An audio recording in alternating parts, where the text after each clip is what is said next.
ফিরলাম বিরতির পর। চোখ রাখবো এই মুহূর্তে আরো একটি গুরুত্বপূর্ণ খবরের দিকে। কল্যাণীর পর নারকেলডাঙ্গায় পরপর অগ্নিকাণ্ড। বাংলায় শনিবার রাতের আগুনে সর্বহারা হয়েছেন এলাকাবাসী।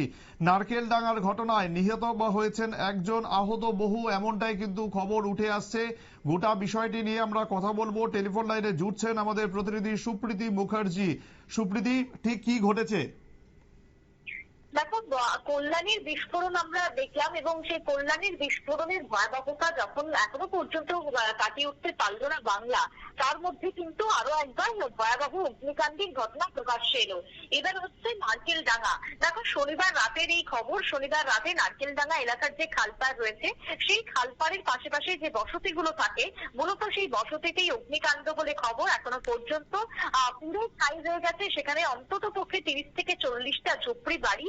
সর্বস্ব একেবারে সর্বহারা হয়েছেন সাধারণ পরিবারগুলো।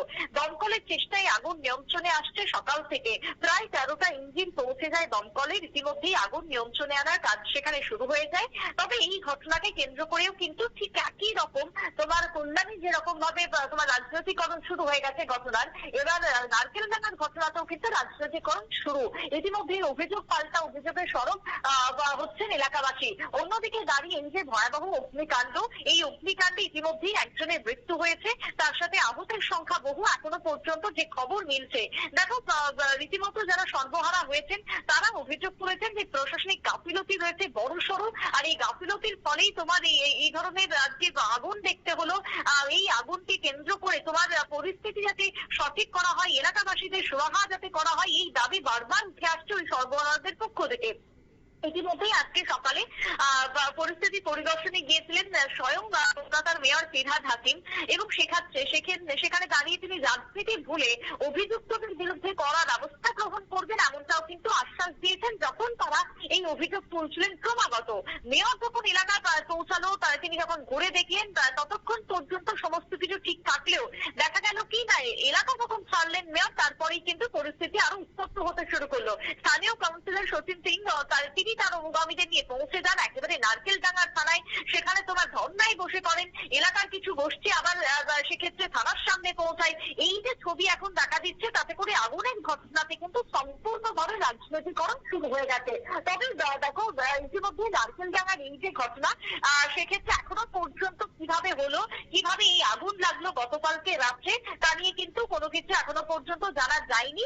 তবে যেটা প্রাথমিকভাবে যেটা খবর উঠে আসছে, তাতে করে তোমার বেআইনি কিছু গোদাম রয়েছে এলাকাতে, আর সেই বেআইনি গোদামেই তোমার আগুন লাগে আচমকা। আর সেই বেআইনি গোদামের এই আগুন থেকেই নাকি এত বড়সড় অগ্নিকাণ্ড। তবে আচমকাই কি গোদামে আগুন, নাকি এর পেছনেও কোনো রহস্য লুকিয়ে রয়েছে, তার সবটাই আপাতত কিন্তু তোমার খতিয়ে দেখা হচ্ছে। দেখো, এই যে আমি কল্যাণীর ঘটনা বারবার এই প্রসঙ্গে টানছি, কারণ কল্যাণীর ঘটনার কিন্তু যত দিন যাচ্ছে ততই কিন্তু নতুন নতুন তথ্য উঠে আসছে। ইতিমধ্যেই বিস্ফোরণের ক্ষেত্রে বাজি কারখানার যে মালিক, তাকে যেরকম গ্রেপ্তার করা হয়েছে, শুধু সেখানেই সীমাবদ্ধ নয়, তার বাড়ি থেকে কিন্তু বোম স্কোয়াডের টিম গেছে, বোম উদ্ধার করা হচ্ছে। মানে তুমি বুঝতে পারছো যে একটা বাজি কারখানার আঙিলে বোম পর্যন্ত সেই জায়গাতে উদ্ধার হয়েছে। তার মানে এই যে ঘটনাগুলো জড়িত রয়েছে, এর সঙ্গে তো একটা রাজনীতি বা একটা তোমার শাসক দল বা একটা তোমার যারা তোমার এলাকার প্রভাবশালী, তাদের যে একটা হস্তক্ষেপ রয়েছে, সেটা কিন্তু একেবারেই উড়িয়ে দেওয়া যায় না।